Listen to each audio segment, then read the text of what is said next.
esto que nosotros llamamos concilio latente, o sea, el Concilio Vaticano II, después de muerto Juan Pablo I, entró en un periodo de oscuridad, de freno de su potencial, pero no quiere decir que haya muerto, al contrario, las condiciones externas a lo que vivió la Iglesia han madurado como nunca las ideas del padre Teilhard. Los mártires del concilio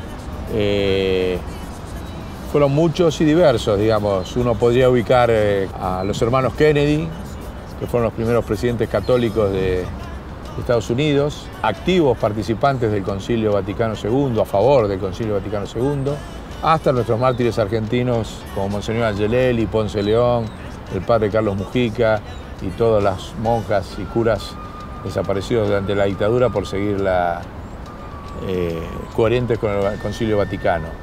Toda ese caudal está latente. Tenemos que exigir a los obispos, a nuestros obispos, si vamos a tener contacto, tenemos que tener valentía para decirles que no están cumpliendo con su deber, porque no están cumpliendo con la colegialidad que sancionamos en el Vaticano II y con la consiguiente corresponsabilidad eclesial. Que tengan el coraje de decir lo que piensan, que tengan el coraje de ayudar al Papa, no de criticarlo. Es fácil criticarlo por lo bajo.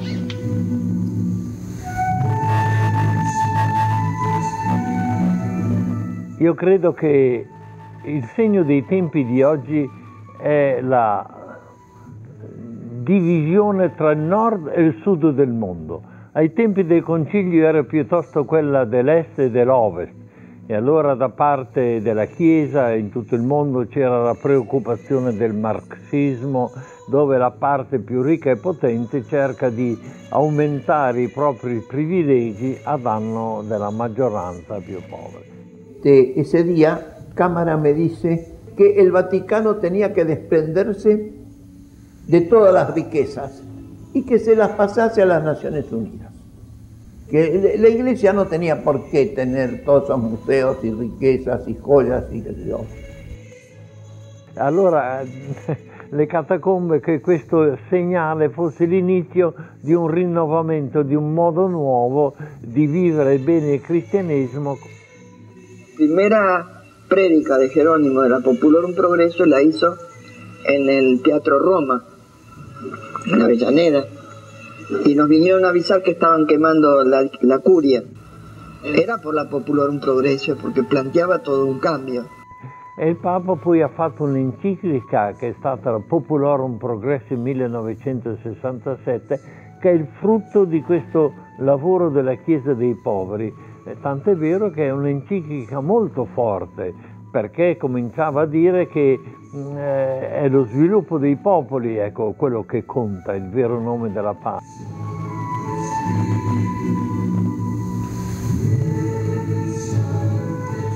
Aber wir müssen angesichts mangelnder Reformimpulse von oben, vom Papst, der Bischöfen, entschieden die Reform von unten in Angriff nehmen.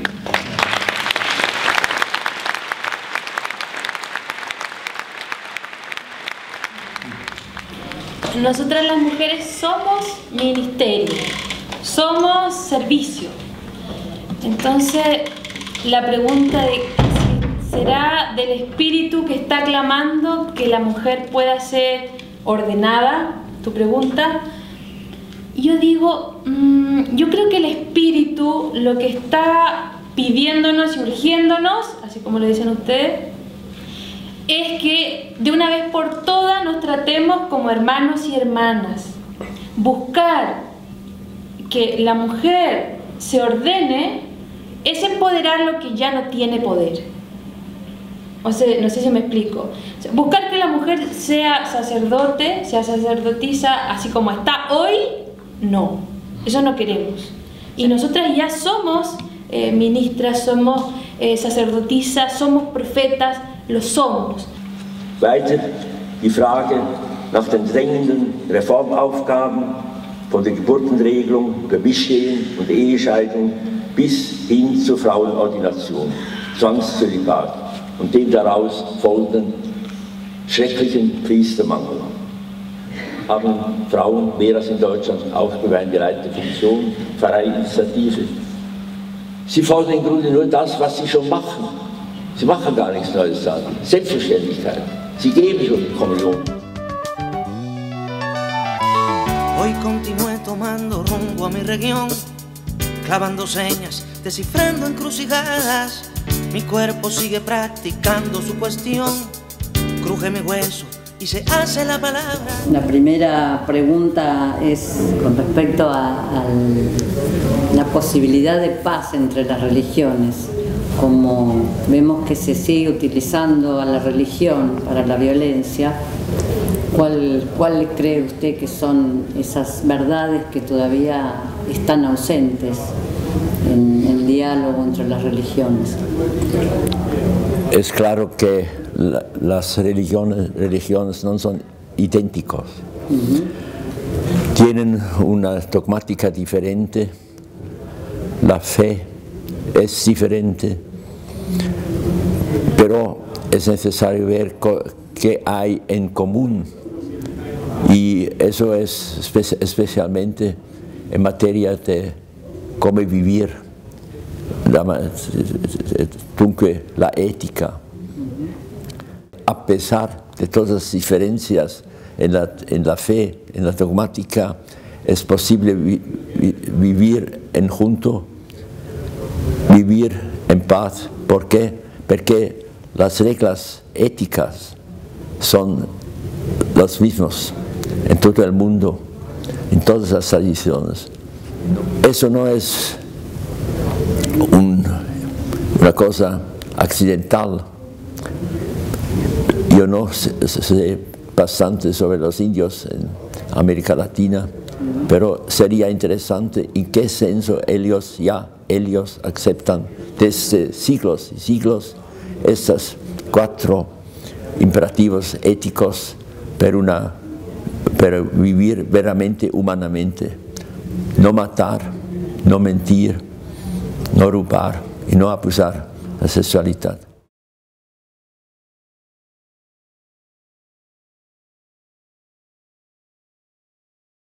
Nuestra Asamblea Conciliar ha sido un encuentro de varios grupos comprometidos en causas de los más pobres, de los migrantes, de los desempleados, de los pobladores en situaciones difíciles, y también de grupos que quieren que la Iglesia en su conjunto se comprometa más en favor de ellos. Y por eso hemos seguido en estos días de la Asamblea de un doble punto de vista. Por un lado, los signos de los tiempos que significan esperanza y los signos de los tiempos que significan resistencia.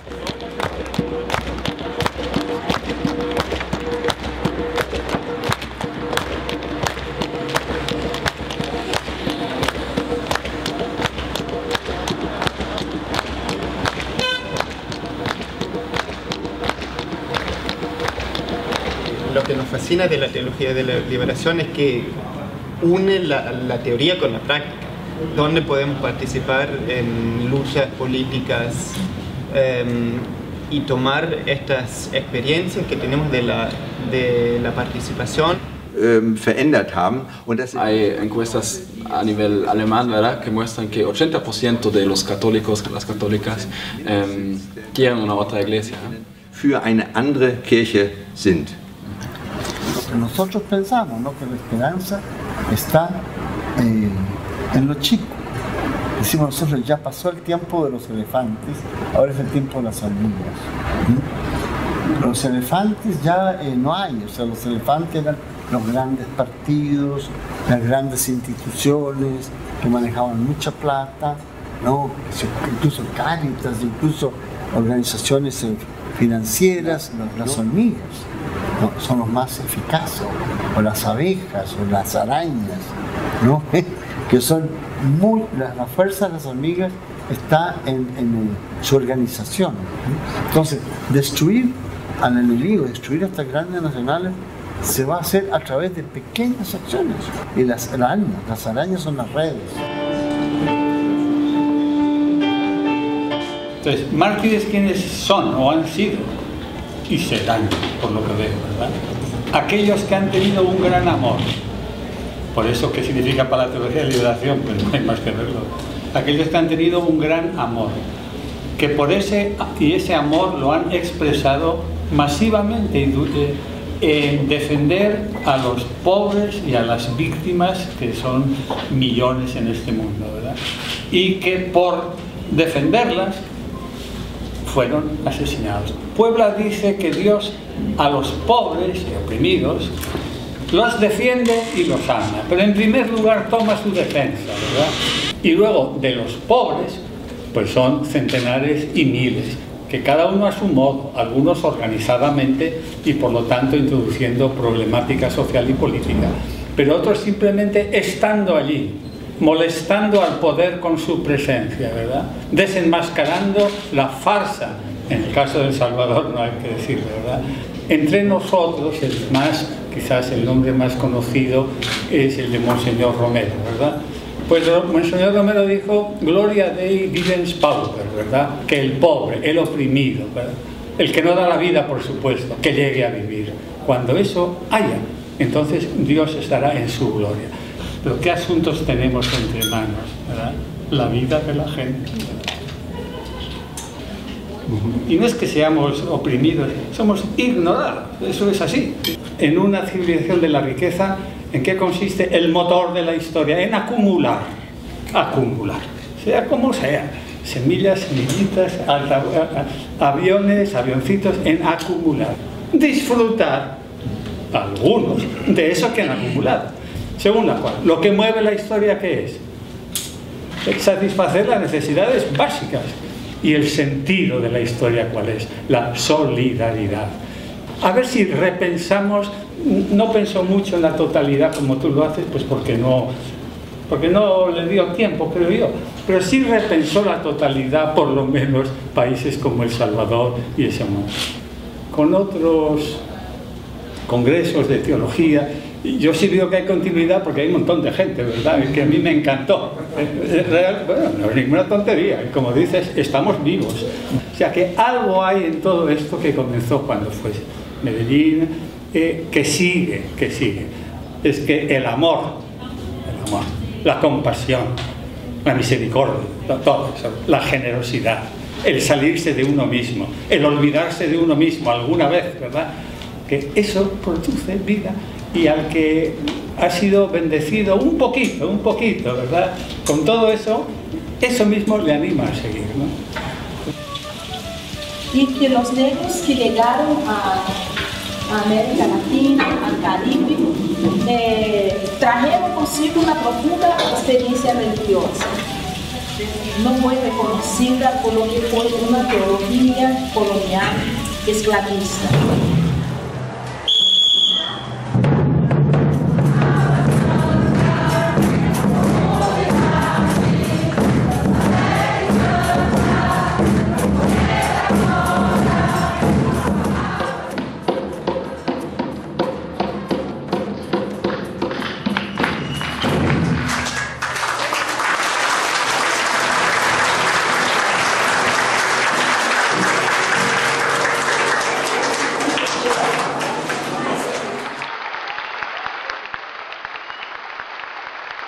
Como uno pasa de la herida, de la imposición de una tradición, a la Biblia como alimento. Antes de hablar de la teología de la liberación en los 50, en los 60, hay que reconocer la manera como los pobres en Brasil, a lo largo de la historia, trataron de comer la Biblia, aceptar algunas cosas y mezclar con sus culturas. el cristianismo que llegó allá era un cristianismo de poder, era un cristianismo imperial.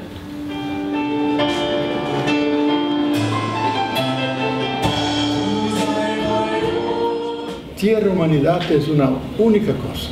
Entonces lo primero hay que descubrir la tierra y hacer una opción por la tierra, amarla. Y ahí descubrimos lo que nos enseñan los pueblos andinos, todos los pueblos del pasado, que la tierra es Pachamama, es madre, que tiene vida, nos ofrece todo lo que necesitamos para vivir. Yo creo que también el sentido de la evolución, de la conciencia colectiva, es llegar a una convergencia, pero una convergencia en la diversidad.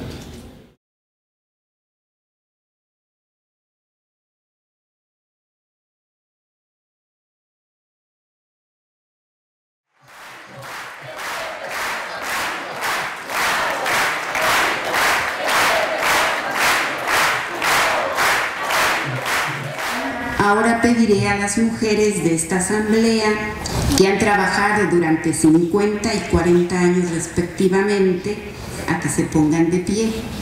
Mujeres que han participado en la lectura popular de la Biblia, que han hecho una traducción feminista de la Biblia, que han trabajado en comunidades eclesiales de base, derechos humanos.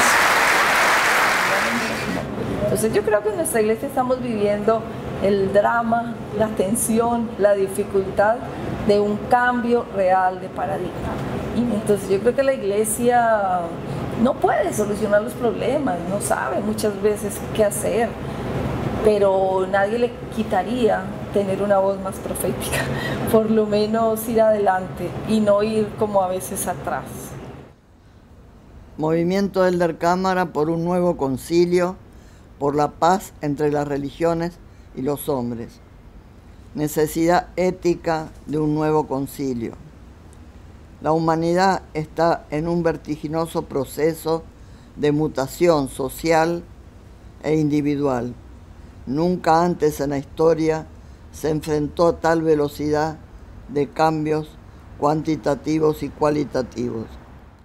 El padre Teilhard de Chardin es más conocido, incluso lo hemos visto en las charlas con religiosos y demás, por la parte de su pensamiento cósmico o la santa evolución o esta cuestión de la unión de la ciencia y la fe. Pero muy poquitos conocen el pensamiento económico, social y político de él. Aparece la entropía vinculada a la fe, cuando nosotros pensábamos que era algo absolutamente divergente. Hubo 6 palabras que a nosotros nos impactaron de Teilhard. Concentración, convergencia, ultrapersonalización, socialización, cerebro colectivo y planetización. Esos eran los 6 términos que él decía que la humanidad inevitablemente iba hacia eso. Fue nuestro gran motor, digamos, donde realmente nos permitió a estos 40 años de militancia en distintas instancias proyectarlas para adelante en 10 años más. Como miembro de la Iglesia Católica, que más o menos desde mi ámbito clerical tengo relación bastante con lo institucional, esto es inédito en Argentina, que un municipio, una entidad de la sociedad civil, encima peronista, se le ocurra celebrar el concilio que la Iglesia no celebra ni menciona, es inédito. En el 67-68 empecé a formar parte del movimiento de sacerdotes para el Tercer Mundo. Yo adherí al documento de los 18 obispos para el Tercer Mundo, que era justamente otra mirada distinta a la del Concilio Vaticano II sobre lo que pasaba en el mundo y sobre la liberación en el mundo, sobre el proyecto socialista en el mundo, etc. Es decir, ese sigue siendo todavía mi programa de vida sacerdotal. Claro. Sí, porque en el 66, después de terminar el concilio, la conferencia episcopal hace un debate sobre el concilio y en ese momento tenía cierta preeminencia el grupo de obispos conciliaristas y renovadores, entre los que estaba Podestá, y que era un poco el referente de toda la transformación social. Y a él le encarga la redacción del documento. Desde 2001 que nosotros trabajamos la producción de una teología pluralista de la liberación, que sea de la liberación, pero desde el pluralismo. ¿Qué quiere decir eso? Una teología que se junte a los compañeros que hacen toda esa reflexión sobre la liberación en el budismo, en el islamismo. Eu creio que Brasil aún é muito aislado de los países de língua.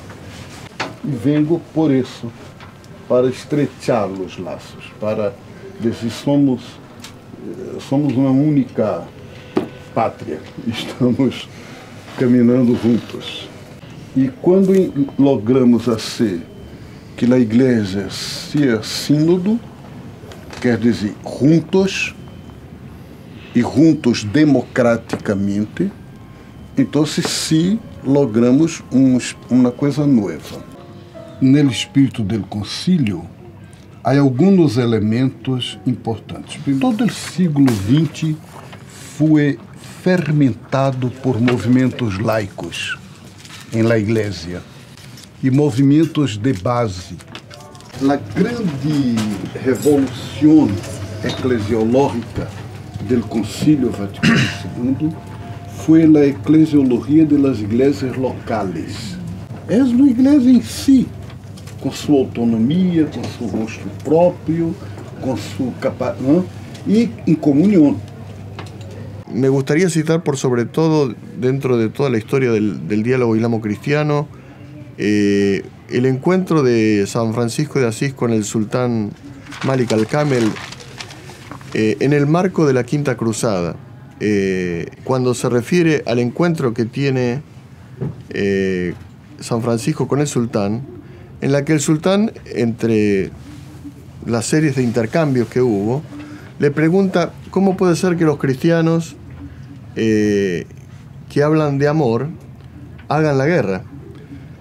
El sultán le pregunta a San Francisco y San Francisco le contesta con una respuesta muy elocuente. Le dice: eso pasa porque el amor no es amado. Los musulmanes siempre han tenido una predisposición para el humanismo y basta simplemente con conocer el pensamiento y la filosofía de personajes más conocidos como Avicena y Averroes y Al-Farabi, que fueron, además de científicos, grandes humanistas y filósofos, en la que justamente, por sobre todo, así como eran hombres de fe, eran humanistas. Por eso canto, arena, roca que luego es multitud del agua buena, y canto, espuma, cresta que cuando logra ser ya no es ninguna. De que este hombre fue un hombre de Dios y que el amor de él fue tan grande que lo abarca todo en su rostro, ¿no? El amor es más grande y el odio es muy pequeño, por eso nos seguimos riendo. En la instancia Angelelli se da lo mismo. Su persona y el mensaje, su proyecto de iglesia, molestaba más adentro, más hacia adentro de la iglesia que hacia afuera. Entonces, para mí hay un acuerdo claro ahí. Sus hermanos obispos y el poder político del momento acuerdan que este tipo molesta. Entonces hay que eliminarlo.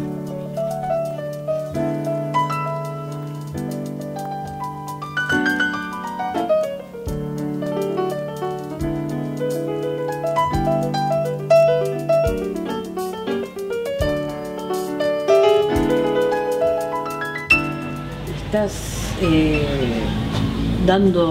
dejando lo mejor de vos acá en los barrios. Digo, toda la iglesia toda la cúpula de la iglesia no tiene que estar a disposición del pueblo, no ellos disponiendo qué es lo que tiene que hacer el... Y bueno, eso es lo ideal que sería, pero no se da. Bueno, pero entonces tenemos que buscar la vuelta.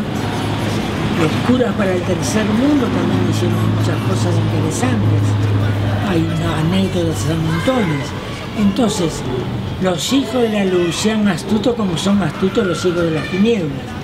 Y tengo una forma que no es para engañarnos o lo que fuera, pero ser astuto. A ver, en este momento lo hacemos como concilio especial y no, porque el concilio no hubo avances solamente, sino que dio la iglesia pata para arriba. Yo estoy muy impresionado con la variedad enorme, la grande riqueza que hay de talleres, de temas, de grupos que se han movilizado para participar en este encuentro. Somos como 520 personas y es un público muy especializado, un público que ya la gran parte de ellas militan en movimientos sociales, en grupos los más diversos, los más distintos. Unos que están más ubicados en cosas de la iglesia y otros en los movimientos sociales, por el pacifismo contra la energía atómica, contra el capitalismo financiero. Hoy continué tomando rumbo a mi región, con dulce látigo de abeja en la conciencia. Hoy me perdí a amar con planificación, pero gané a lo que partió con la prudencia. Hoy continué dándole cuerda a mi reloj, con timbre atado sobre número invisible. Poco me importa dónde rompa mi estación, si cuando rompe está rompiendo lo imposible, por eso canto. Creemos que la decisión valiente de un papa conservador como esta renuncia de Benedicto XVI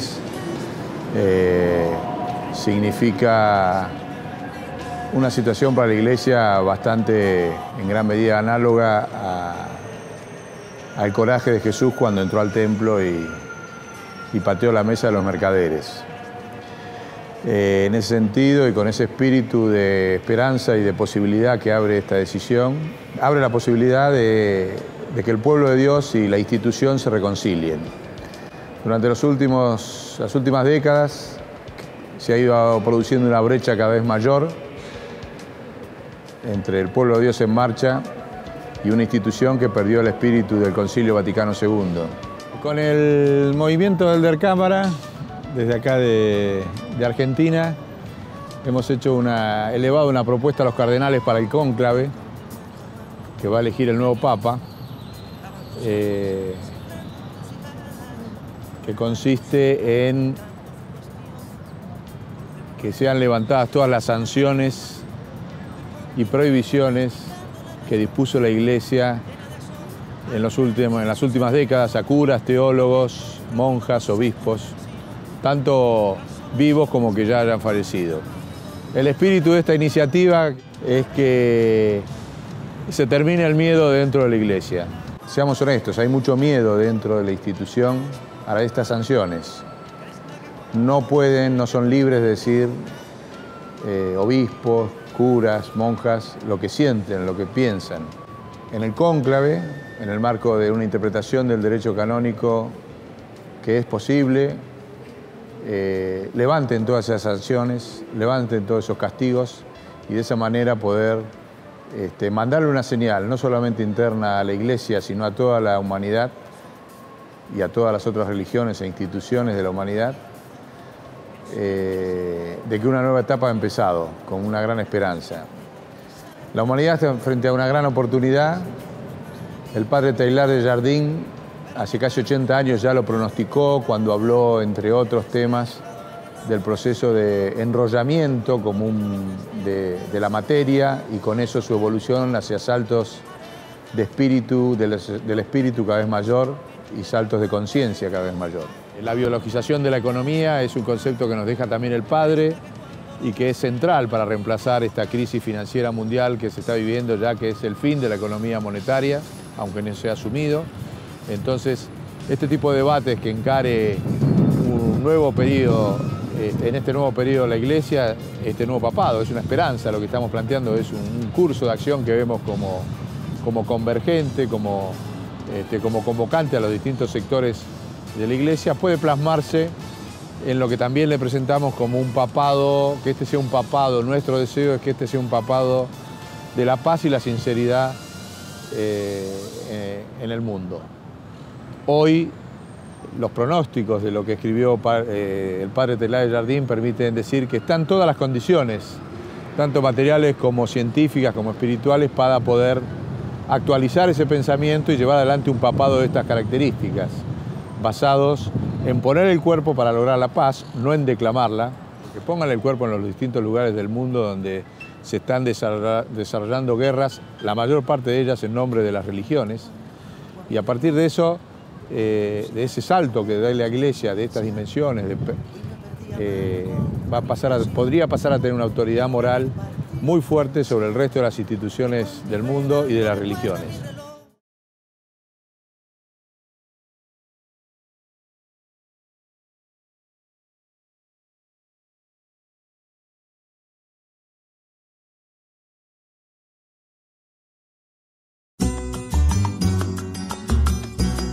Mi alma, mi alma, mi alma, mi alma, mi alma selva andariega, previa intocable, imposible de voltear.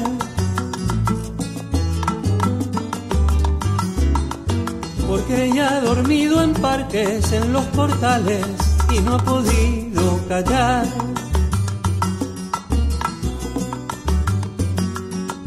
Misterio de un alma suelta,